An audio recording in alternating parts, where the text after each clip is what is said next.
Hello दोस्तों, welcome to sleepy classes. आज के फ्यू मिनट सीरीज में हम देखेंगे कि गवर्नमेंट ने क्यों पर्सनल डेटा प्रोटेक्शन बिल को विड्रॉ कर दिया है। ये पर्सनल डेटा प्रोटेक्शन बिल था क्या, इससे जुड़ी सारी टाइमलाइन हम देखेंगे और हम ये देखेंगे कि क्या ज़रूरत है पर्सनल डेटा प्रोटेक्शन बिल की आज के समय में। तो इन चीज़ों को एनालाइज करेंगे। उससे पहले आपको जानकारी दे दूं, करंट अफेयर्स कोर्स हमारा यूपीएससी 2023 के लिए चल रहा है, जिसमें 6 डेज अ वीक आपको डेली वीडियो लेक्चर्स मिलेंगे। प्रीलिम्स और मेंस के पर्सपेक्टिव से एनालिसिस मिलेगा। सब्जेक्ट वाइज और सब्जेक्ट के सब टॉपिक वाइज आपको कोलेटेड करंट अफेयर्स मिलने वाले हैं, डेली पीडीएफ, मंथली कंपाइलेशंस के साथ ही साथ ऑफलाइन बैच के बारे में आपको बताना चाहूँगा कि ऑफलाइन बैच हमारा स्टार्ट हो चुका है। First class set of classes हो भी गई हैं। आप जल्द से जल्द इसमें एनरोल करवा सकते हैं और कनेक्ट और कंटेंट का दोनों का एक कॉम्बिनेशन यहाँ पे मिलेगा आपको। साथ ही साथ अगर आप चाहते हैं कि ऑनलाइन क्लासेस किसी कारणवश आप नहीं ज्वाइन कर सकते ऑफलाइन बैच, तो ऑनलाइन क्लासेस, लाइव क्लासेस भी आप ज्वाइन कर सकते हैं। आपको ये भी पता होगा कि 15 डेज का हमारी फाउंडर्स की सेलिब्रेशन की वजह से 15 डेज का हमने एक आपको अपॉर्चुनिटी दी है कि आप डेमो क्लास की तरह लगा सकते हैं, जिसमें आप ऑफलाइन जो लेक्चर्स है उनको ऑनलाइन लाइव देख सकते हैं और वहाँ से भी आपको काफ़ी आइडिया हो जाएगा। खैर, न्यूज़ के बारे में बात करते हैं। न्यूज़ आई थी 4 अगस्त को कि गवर्नमेंट ने विड्रॉ कर दिया है डेटा प्रोटेक्शन बिल, ताकि वो इसे नए सिरे से एक न्यू बिल के तौर पे प्रस्तुत कर सके। इस बिल के जर्नी जो है बड़ी ही आर्डुअस और बड़ी ही एक सैड जर्नी है, जिसका अंत हुआ पिछले हफ्ते। और इसे हम किस तरीके से समझेंगे, हम समझेंगे कि सबसे पहले गवर्नमेंट ने क्या इसका कारण दिया है कि क्यों इसे विड्रॉ किया गया है। गवर्नमेंट ने कारण दिया है कि जब ये कमेटी के पास गया, जब ये बिल कमेटी स्टेज में गया, जॉइंट पार्लियामेंट्री कमेटी के पास गया, उस कमेटी ने 81 अमेंडमेंट्स बताए इसके अंदर और 12 से ज़्यादा रिकमेंडेशंस बताए। इन रिकमेंडेशंस और अमेंडमेंट्स इतनी ज़्यादा हैं कि बेहतर यही होगा कि हम इस पूरे बिल को दोबारा रीलुक करें। So that is why they said कि दे आर सेइंग कि एक कॉम्प्रिहेंसिव लीगल फ्रेमवर्क नए सिरे से बनाना चाहिए। इसलिए ये जो बिल है इसको हम वापस लेते हैं। बड़ी ही बदकिस्मत रही है इस बिल की जिंदगी, लेकिन उस पर पहले हम ये देखते हैं कि डेटा प्रोटेक्शन की ज़रूरत क्या है, आवश्यकता क्या है। Dutch cyber security firm Surfshark का कहना है कि भारत में विश्व के सबसे ज़्यादा नंबर ऑफ डेटा ब्रीचेस हुए हैं आफ्टर रशिया। तो रशिया फर्स्ट नंबर पे आता है in the number of data breaches.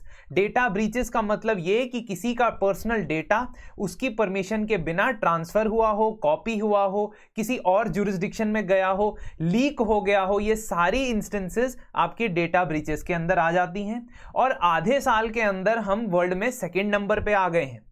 Ukrainian cyber security researchers का ये कहना है कि 28 करोड़ इंडियन सिटीजन्स का जो डेटा, सेंसिटिव पर्सनल डेटा, यानी कि उनको आइडेंटिफाई करता हुआ और उनके पर्सनल इंफॉर्मेशन को बताता हुआ data, employment provident fund organisation यानी ईपीएफओ के डेटाबेस से ब्रीच हुआ है, कॉपी किया गया है, चोरी किया गया है और हो सकता है कहीं पे बेचा भी गया हो।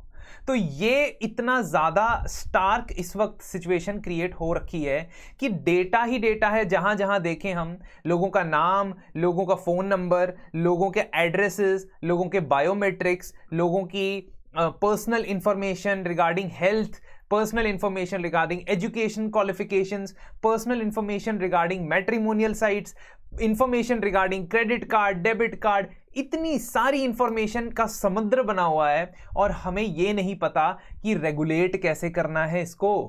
और ये 5 साल से प्रोसेस चल रहा है और 5 साल से भी पीछे जाएंगे, उससे पहले से प्रोसेस चल रहा है, लेकिन अभी तक हमने कोई कानून नहीं बना पाए हैं। Average cost of a data breach has reached an all-time high of $4.3 million as per IBM report। इसका मतलब कि इकोनॉमिकल लॉस जो आपको हो सकता है या आपकी गवर्नमेंट को हो सकता है, और जो डेटा फिडुशरी है, फिडुशरी का मतलब जिसके पास आपका डेटा स्टोर रखा हुआ है, उन सबको मिला के एक बार एक डेटा ब्रीच का नुकसान $4.5 मिलियन हो सकता है। पिछले कई सालों में 10 सालों में हमने देखा है कि हमारे आसपास के कई सारे देशों ने डेटा प्रोटेक्शन लॉज पास किए हैं, चाहे वो ईयू या यूरोपियन यूनियन का जीडीपीआर हो जो 2018 में आया था, चाइना का पर्सनल इंफॉर्मेशन प्रोटेक्शन लॉ हो, या कैलिफोर्निया का कंज्यूमर प्राइवेसी एक्ट हो। कैलिफोर्निया स्टेट है लेकिन वहां यूएस में स्टेट भी कंट्री जितनी ही पावर रखता है ऑलमोस्ट। तो इन सभी कानूनों को देखते हुए हमें भी कुछ नया कानून बनाना चाहिए, क्योंकि जब बाकी कंट्रीज एक ऐसी प्रैक्टिस कर रही हैं कि लोगों के डेटा को सुरक्षित करें, भारत पीछे रह जाता है यहां पे। Evolving the privacy policies of big tech companies यानी कि मेटा जिसको हम कह रहे हैं, जहां फेसबुक, व्हाट्सएप, इंस्टाग्राम भी आ जाता है, नेटफ्लिक्स, अमेजॉन ये भी आ जाते हैं, आपके माइक्रोसॉफ्ट आ जाते हैं। ये सारी बिग टेक कंपनीज जो हैं वो अपनी प्राइवेसी पॉलिसीज बदलती रहती हैं और लोगों को, उसके यूजर्स को उस प्राइवेसी पॉलिसी के बारे में पता नहीं होता है और ये भी जानकारी नहीं होती है कि उनका डेटा कहां, किस तरीके से, किस वजह शेयर हो सकता है। अब normal day to day surfing की भी अगर मैं बात करता हूं तो हम कोई भी ऐप डाउनलोड करते हैं तो हम उसकी प्राइवेसी पॉलिसी को एक्सेप्ट कर ही लेते हैं, लेकिन हमें यह नहीं पता लगता है कि हमने अगर इंस्टाग्राम पे कोई अपडेट देखा है, कोई पोस्ट देखा है, तो वही पोस्ट हमें कुकीज के थ्रू फेसबुक पे भी दिख जाता है, वही एडवर्टाइजमेंट हमें अपने वेब ब्राउज़र पे भी दिख जाता है, जबकि हम ये सोचते हैं कि हमारा जो गूगल क्रोम है वो तो अलग है और वेब ब्राउज़र एप्लीकेशन अलग है। ये सब चीज़ें हमें नहीं समझ आती हैं। तो दोस्तों, ये सब चीज़ें हमें नहीं समझ आती हैं तो सरकार में बैठे लोगों को भी इस पे लॉ बनाने में बहुत दिमाग लग रहा है, इतना कि किसी एक चीज़ पे सहमति नहीं बन पा रही है, क्योंकि डेटा एक नए ऑयल की तरह काम कर रहा है, एक बिग रिसोर्स की तरह काम कर रहा है। तो जब भी विश्व में कोई नया रिसोर्स मिलता है तो वहां कॉलोनीज उस चीज की पीछे कॉलोनाइजेशन शुरू हो जाता है। वैसे ही जैसे तेल मिला था सऊदी अरेबियन पेनिनसुला के अंदर और मिडिल ईस्ट के अंदर, तो यूएस ने उन एरियाज को ऑलमोस्ट कॉलोनाइज करना शुरू कर दिया था। मतलब एक्चुअली कॉलोनाइज नहीं किया था, बट वहां पे अपनी कंपनीज के थ्रू, अपने आर्म्स एक्सपोर्ट्स के थ्रू उन एरियाज को अपने इन्फ्लुएंस में लाया था। वैसे ही जो डेटा की सबसे बड़ी रिपोजिटरीज हैं, खासतौर पे इंडिया जहां पे इतने सारे लोग रहते हैं, वो रिपोजिटरीज में भी हम कॉलोनाइजेशन देख रहे हैं। बाहर से आई हुई काफी सारी कंपनीज हमारा डेटा ले जाती हैं और क्रॉस बॉर्डर डेटा फ्लो के ऊपर हमने कोई कंट्रोल अभी तक नहीं रखा हुआ है। हम पैच वर्क कर रहे हैं। ऐसे होता है ना कि सड़क में गड्ढे बन जाए तो उसके ऊपर पैच वर्क कर दो, वैसे ही जब जब नई प्रॉब्लम आती है तब तक हम कोई छोटा सा एडहॉक मेजर लेते हैं। फॉर एग्जाम्पल 2019 में RBI, reserve bank of India ने डेटा लोकलाइजेशन नॉर्म्स दिए थे उन पेमेंट कंपनीज के लिए जो बाहर से ऑपरेट कर रही हैं या जिनके सर्वर्स इंडिया से बाहर हैं। उनको यह कहा गया था कि भारत के अंदर वो अपने डेटा को स्टोर करके रखें, अपने कस्टमर्स के डेटा को। तो ये चीजें हम एडहॉक बेसिस पे कर रहे हैं और ये चीजें टेक्नोलॉजी से पीछे चल रही हैं। ऑलरेडी हम काफी पीछे चल रहे हैं। कहने का ये मतलब कि आईटी एक्ट की अगर मैं बात करूं तो IT act, information technology act 2000 में आया था और 2000 से लेके अभी तक आप जानते हैं कि टेक्नोलॉजी में जमीन आसमान का फर्क हो गया है। इनफैक्ट इंटरनेट शब्द का वर्णन ही नहीं है आईटी एक्ट में। हमारे इंटरनेट शब्द का यूज ही नहीं है, वहां पे कंप्यूटर रिसोर्स लिखा हुआ है।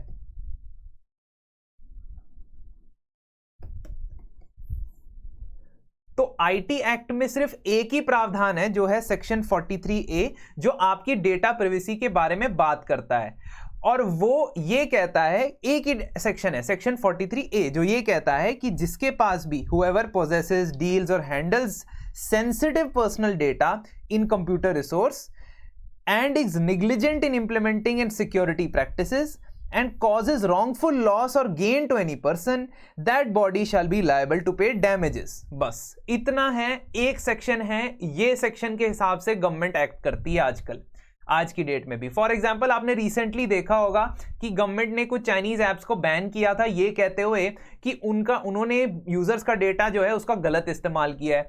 तो उनके पास सिर्फ यही सेक्शन 43A है, लेकिन आज के टाइम पे इतनी ज्यादा इंटरनेट के ऊपर डेटा अवेलेबल है कि सिर्फ ये सेक्शन सफिशिएंट नहीं है मैनेज करने में, और यहाँ पे बताना कि सेंसिटिव पर्सनल डेटा किस तरीके से हम आइडेंटिफाई करते हैं वो भी बहुत बड़ा चैलेंज है। नई लेजिस्लेशन आती जा रही है। For example criminal identification procedure amendment से क्रिमिनल प्रोसीजर कोड में अमेंडमेंट किया गया, जिसमें यह कहा गया कि अगर किसी क्राइम के केस में या किसी पर्टिकुलर केस के अंदर government biometric data collect security agencies biometric data collect करना चाहती हैं तो वो किसी का भी कर सकती हैं। मतलब किसी भी सस्पेक्ट का बायोमेट्रिक डेटा कलेक्ट किया जा सकता है, डीएनए डेटा कलेक्ट किया जा सकता है। तो अगेन एक एस्पेक्ट तो हो गया कि आप प्राइवेट कंपनीज को कितना लीवे देते हो या कितनी फ्रीडम देते हो हमारा डेटा यूज करने की, और इसी का दूसरा एस्पेक्ट हो गया कि आप गवर्नमेंट एजेंसीज को कितना लीवे या कितनी फ्रीडम देते हो हमारे डेटा को यूज करने की और हमारे ऊपर सर्विलेंस करने की। ये दो पहलू हैं दोस्तों। तो दोनों पहलुओं को, इस एक्ट को, जो भी एक्ट बनेगा या बन रहा था, इन दोनों एस्पेक्ट्स को एड्रेस करना चाहिए। ये लोगों के लिए कानून बनना चाहिए, ना कि गवर्नमेंट के लिए सुविधा करने के लिए कानून बनना चाहिए। बट हो क्या रहा था यहाँ पे, हो ये रहा था कि गवर्नमेंट ने अपने अपने कन्वीनियंस के हिसाब से इस कानून को मोल्ड कर दिया, शेप कर दिया। वो मैं आपको समझाऊंगा कि वो कैसे गया। सबसे पहले तो 2011 से लेके 14 तक ministry of personal and public service ने एक ड्राफ्ट बनाया था, ड्राफ्ट प्राइवेसी बिल के ऊपर काम करना शुरू किया था। लेकिन वो draft privacy bill data protection और सर्विलेंस के लिए, सर्विलेंस मतलब कि किन लोगों का कितना डेटा जो है सरकारी एजेंसियां ले सकती हैं, उसके ऊपर एक ड्राफ्ट बनाने की कोशिश की थी। बट 3 साल के अंदर कोई ड्राफ्ट नहीं बन पाया। 2012 के अक्टूबर में जस्टिस एपी शाह कमेटी बनाई गई, प्राइवेसी कमेटी, और उसका काम था कि प्राइवेसी के, डेटा प्राइवेसी के या ओवरऑल प्राइवेसी के स्टैंडर्ड्स बनाए जाए, इंटरनेशनल और नेशनल। जस्टिस एपी शाह ने अपनी कमेटी की रिपोर्ट बनाई, लेकिन उस कमेटी पे कोई काम नहीं हो पाया। फिर जुलाई 2017 में मीटी यानी कि ministry of electronics and IT ने एक एक्सपर्ट कमेटी बनाई, जिसके चेयरमैन थे जस्टिस बीएन श्री कृष्णा, और इसका काम यह था कि डेटा प्रोटेक्शन के लिए एक सजेशंस देना या डेटा को कैसे हैंडल करना चाहिए उसका सजेशन देना।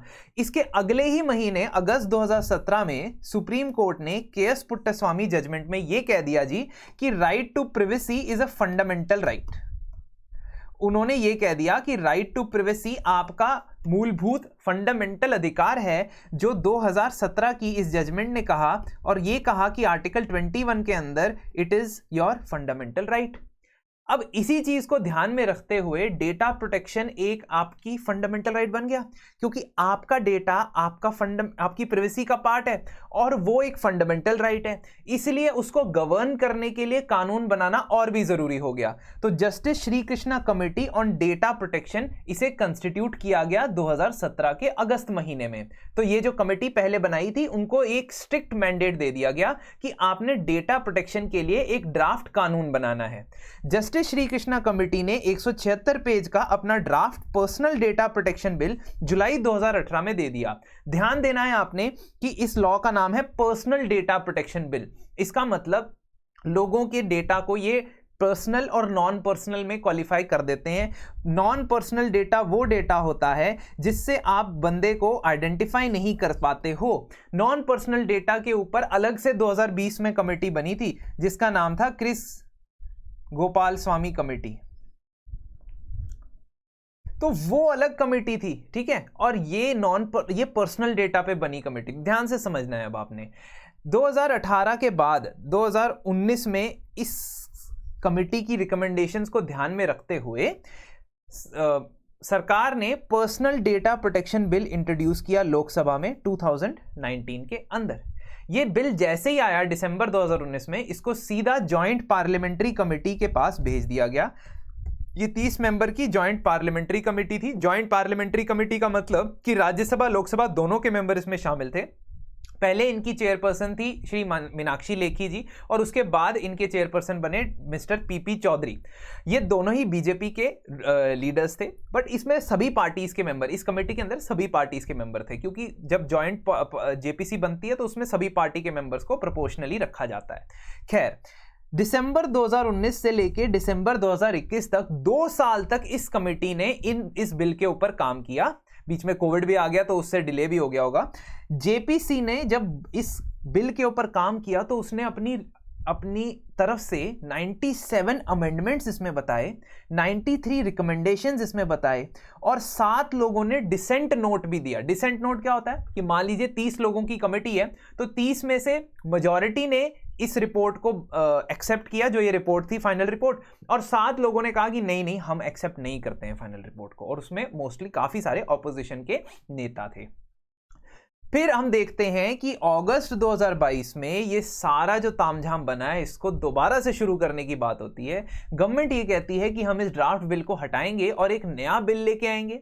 ये गवर्नमेंट भी कहती है कि हम आईटी एक्ट के अंदर भी बदलाव लाएंगे, इसी सारे जो प्रोसेस है उसके थ्रू आईटी एक्ट में बदलाव लाएंगे, और हम कुछ जियोग्राफीज भी डिसाइड करना चाहते हैं कि हमारा डेटा कौन सी जियोग्राफीज में यानी कौन सी कंट्रीज में नहीं जाना चाहिए और किस तरीके के कंट्रीज के साथ हम डेटा शेयरिंग एग्रीमेंट करना चाहते हैं। ये सब चीजें अब हमने और ज्यादा ध्यान से देखनी है, इसीलिए गवर्नमेंट ने कहा कि हम ये बिल दोबारा ले आएंगे। अब ये एक बेचारा ऐसा बिल है जिसको 5 साल लग गए, तब से टेक्नोलॉजी और प्राइवेसी स्टैंडर्ड्स में भी जमीन आसमान का फर्क आ गया है।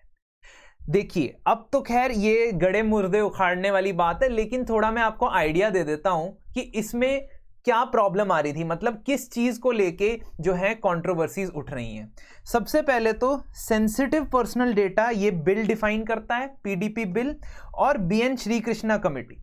तो बीएन श्री कृष्णा कमेटी ने 2018 में रिपोर्ट दे दी, 2019 में बिल आया, मतलब सरकार ने बिल आया। जस्टिस बीएन श्री कृष्णा ने खुद ने ये कहा कि ये जो मैंने तुमको कमेटी ने रिपोर्ट बना के दी है और तुम लोगों ने जो ये बिल बनाया है उसमें बहुत फर्क है। In fact you are making a bill that is making the state Orwellian state. Orwellian state क्या होता है? देखिए जॉर्ज ऑरवेल एक बड़े फेमस ऑथर है और उनकी एक किताब है 1984 और उस किताब के अंदर एक सर्वेलेंस करते हुए स्टेट के बारे में बताया गया है जो लोगों के हर एक तरीके के इंफॉर्मेशन रखता है, हर चीज पे नजर रखता है। तो बीएन श्री कृष्णा जी ने जो ड्राफ्ट बनाया था उसमें लोगों के हित की ज्यादा बातें थी, लेकिन ये जो पर्सनल डेटा प्रोटेक्शन बिल है इसमें सरकार को कुछ एक्स्ट्रा पावर्स दे दी गई है और इस वजह से बीएन श्री कृष्णा जी ने कहा कि आप इस बिल को ना ऑरवेलियन स्टेट का बिल बना रहे हो। मैं समझाता हूं। बीएन श्री कृष्णा जी ने सेंसिटिव पर्सनल डेटा की डेफिनेशन दे दी थी कि ऐसा डेटा या ऐसी इंफॉर्मेशन जो आपकी हेल्थ, आपकी सेक्स लाइफ, आपकी सेक्सुअल ओरिएंटेशन, आपके फाइनेंस, आपके पासवर्ड, ये सारा आपका सेंसिटिव पर्सनल डेटा है। और उन्होंने ये कहा कि सेंसिटिव पर्सनल डेटा को तो बिल्कुल भी ना आप बाहर लेके जा सकते हो और लोगों की परमिशन के बिना इसको प्रोसेस नहीं कर सकते। गवर्नमेंट ने कहा कि पासवर्ड जो है ना वो सेंसिटिव पर्सनल डेटा में नहीं आता और सेंट्रल गवर्नमेंट डिसाइड करेगी कि क्या सेंसिटिव पर्सनल डेटा होता है क्या नहीं। यहां पे बीएन श्री कृष्णा जी ने कहा था कि हम एक स्टैट्यूटरी अथॉरिटी बनाएंगे इस कानून के अंदर जिसका नाम होगा DPA, data protection authority, national level पे, और ये डिसाइड करेगी कि सेंसिटिव पर्सनल डेटा क्या होता है। यहां पे गवर्नमेंट ने क्या कहा? सेंट्रल गवर्नमेंट ने कहा मैं डिसाइड करूंगा कि सेंसिटिव पर्सनल डेटा क्या होता है, ऑरवेलियन स्टेट। दूसरी चीज, non consensual processing of personal data.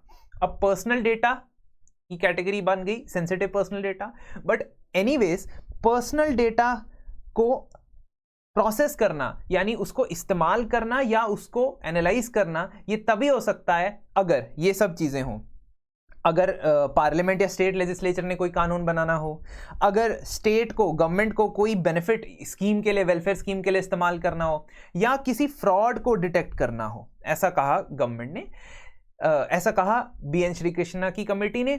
Government ने इसमें कह दिया कि सर्च इंजिन्स की ऑपरेशन के लिए, क्योंकि सर्च इंजिन्स डेटा को ऑप्टिमाइज करते हैं, सर्च इंजन ऑप्टिमाइजेशन होती है, उसके लिए भी आप इसे इस्तेमाल कर सकते हो। आप देख रहे हैं यहाँ पे गवर्नमेंट कुछ हद तक डेटा जो आपकी बिग टेक कंपनीज हैं उनसे थोड़ा सा इन्फ्लुएंस हो रही है, क्योंकि बिग टेक कंपनीज ने कहा होगा कि जी हमें भी पर्सनल डेटा को प्रोसेस करने की परमिशन चाहिए, क्योंकि हमें सर्च इंजन ऑप्टिमाइजेशन करनी है, अपने सर्च इंजन के रिजल्ट्स को बेहतर बनाना है।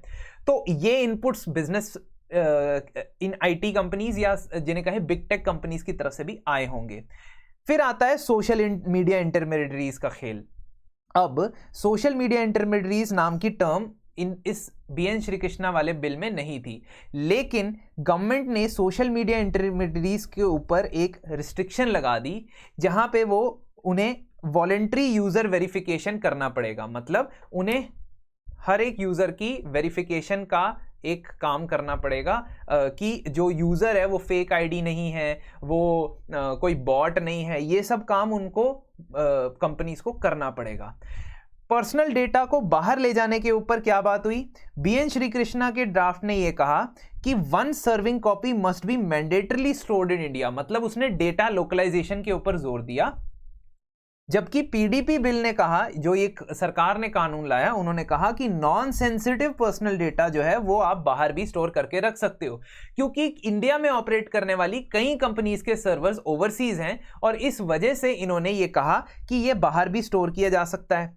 अब सबसे बड़ी बात यह है कि डेटा प्रोटेक्शन अथॉरिटी जो बननी थी, और उसने इस एक्ट को एक्चुअली जो है इस एक्ट के अंदर सबसे बड़ी अथॉरिटी थी data protection authority. BN Shri Krishna ji ने कहा था कि इस डेटा प्रोटेक्शन अथॉरिटी में सिलेक्शन कमेटी बैठेगी इसके मेंबर्स को अपॉइंट करने के लिए, और उस सिलेक्शन कमेटी में जजेस होंगे सुप्रीम कोर्ट के, साथ में एक्सपर्ट होंगे IT की फील्ड में, डेटा की फील्ड में, और कैबिनेट सेक्रेटरी होंगे। गवर्नमेंट ने क्या कहा, गवर्नमेंट ने अपने ड्राफ्ट बिल में कहा कि इसमें जी सिर्फ सेक्रेटरीज होंगे, कैबिनेट सेक्रेटरी और 1-2 और डिपार्टमेंट के सेक्रेटरीज होंगे, जजेस वगैरह नहीं होंगे। तो अगेन यहां डेटा प्रोटेक्शन अथॉरिटी की अपॉइंटमेंट भी गवर्नमेंट ने अपने कंट्रोल में ले ली, तभी वो कह रहे हैं Orwellian state. Non personal data के लिए इस BN श्री कृष्णा साहब ने कुछ नहीं कहा, क्योंकि इनका जो काम था पर्सनल डेटा को लेके था।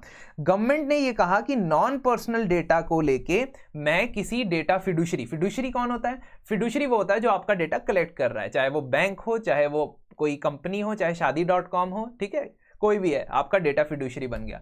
तो गवर्नमेंट डेटा फिड्यूशरी से नॉन पर्सनल डेटा मांग सकती है। अगेन गवर्नमेंट ने इस बिल के अंदर काफी प्रावधान अपने फेवर में और काफी प्रावधान बिग डेटा कंपनीज के फेवर में भी रखे हैं, और जनता जो है वो थोड़ी सी नाराज है, सिविल सोसाइटी के ग्रुप्स थोड़े से नाराज है। अब जब जॉइंट पार्लियामेंट्री कमेटी बनी जी, उन्होंने क्या रिकमेंडेशन दिया, उन्होंने कहा कि पहले तो हर तरीके का डेटा कवर होना चाहिए, क्योंकि आइडेंटिफाई कर पाना मुश्किल है कि पर्सनल डेटा क्या है, नॉन पर्सनल डेटा क्या है। ठीक है, तो कई चीजों से आप आइडेंटिफाई कर भी सकते हो लोगों को। मान लो आपके पास collection of non personal data आ गया, आपके पास GPS डेटा आ गया, आपके पास बंदे का एज डेटा आ गया, आपके पास बंदे का जेंडर का डेटा आ गया है, तो ये सारे नॉन पर्सनल डेटा। लेकिन अगर इन सबको इकट्ठा कर लो तो आप लोगों को प्रोफाइल कर सकते हो। तो कहने का ये मतलब है कि डेटा को नॉन पर्सनल में नहीं, सारे डेटा के लिए ये एक्ट होना चाहिए। दूसरा इन्होंने कहा कि हर एक डेटा फिड्यूशरी, मतलब जिसके पास डेटा आपका है, जब भी डेटा ब्रीच हो उसके 72 घंटे के अंदर अंदर आपने डेटा प्रोटेक्शन अथॉरिटी को रिपोर्ट करना है। और लेकिन ये एक कॉन्टेंशियस इशू था जो इस जॉइंट पार्लियामेंट्री कमेटी में टकराव का कारण बना। गवर्नमेंट को ये कहा गया था कि गवर्नमेंट पर्सनल डेटा कुछ इंस्टेंसेस में डेटा फिड्यूशरी से मांग सकती है। For example security of the state, public order maintain करने के लिए। कहने का मतलब ये सर्वेलेंस वाला जो क्लॉज था, ये सर्वेलेंस वाला क्लॉज इस जॉइंट पार्लियामेंट्री कमेटी ने भी एक्सटेंड कर दिया कि हाँ ये ठीक है, गवर्नमेंट डेटा मांग सकती है कुछ स्पेसिफिक सर्कमस्टांसेस में। और ये जो डिसेंट नोट मैंने बताया, 7 लोगों ने डिसेंट नोट किया भेजा था, वो इसी के अगेंस्ट था कि गवर्नमेंट के पास ये अथॉरिटी नहीं होनी चाहिए कि किसी भी, क्योंकि पब्लिक ऑर्डर एक बहुत ही वेग टर्म है, तो पब्लिक ऑर्डर मेंटेन करने के लिए मैं लोगों का पर्सनल डेटा अगर कलेक्ट करूं तो फिर वो एक तरह से सर्वेलेंस की निशानी है। ये भी कहा कि there should be a right to be forgotten, मतलब आप अगर डेटा किसी को देते हो और वो डेटा आपका स्टोर करके रख रहा है, आपने मान लो सब्सक्रिप्शन ली थी एयरटेल की और अब आपने एयरटेल से वोडाफोन में शिफ्ट होना है, तो आपने एयरटेल को कुछ डेटा दिया होगा। अब डेटा उसके पास है लेकिन आप तो शिफ्ट हो चुके हो एयरटेल से, तो आपको एयरटेल ने आपका डिलीट किया है डेटा या नहीं किया है, ये तो चेक होना चाहिए। ये राइट टू बी फॉरगॉटन है, और ये राइट टू बी फॉरगॉटन बोला था कि इस एक्ट में लेके आओ।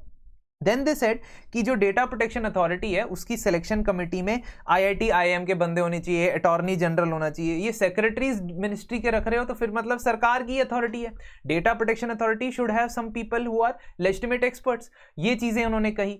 तो डेटा लोकलाइजेशन के लिए अलग पॉलिसी बनाओ, ये भी उन्होंने कहा जॉइंट पार्लियामेंट्री कमेटी ने। सोशल मीडिया कंपनीज को बोला कि आप अगर चाहते हो कि आप इंटरमीडियरीज की तरह काम करो तो आपको हर एक यूजर को वेरीफाई करना पड़ेगा, नहीं तो आपको पब्लिशर की तरह काउंट किया जाएगा। इसका मतलब क्या हुआ कि ये अगर किसी तरीके का इलीगल पोस्ट या इलीगल डेटा इंफॉर्मेशन आपके प्लेटफॉर्म पे आती है तो ये माना जाएगा कि आपने वो पब्लिश की है और आपको लायबल ठहराया जाएगा अदालत में। अब इतने सारे चेंजेस जेपीसी ने बोल दिए थे, सरकार ने बोला छोड़ो यार, हम लोग एक नया ही बिल लेके आ जाते हैं, अब हम सबको खुश नहीं कर पा रहे हैं इस बिल से। लेकिन सोचिए 5 साल की इतनी मेहनत और इतना पैसा जो खर्च हुआ है वो कहाँ जाएगा, ये अब आपके सोचने की बात है। लेकिन एक और बात आप सोचेंगे कि अगर आप चाहते हैं कि किसी एक सब्जेक्ट पे आपकी पकड़ नहीं बन पा रही है या 2-3 सेलेक्टेड सब्जेक्ट पे पकड़ नहीं बन पा रही है तो आप हमारे बंडल कोर्सेज ज़रूर खरीद सकते हैं और इन कोर्सेज के थ्रू आप अपने पर्टिकुलर सब्जेक्ट्स को स्ट्रेंथन कर सकते हैं at nominal prices. Content, daily quizzes, current affairs के साथ साथ आपको यहाँ पे पूरा एनरिच्ड कंटेंट मिलने वाला है। तो अगली बार तक के लिए नमस्ते।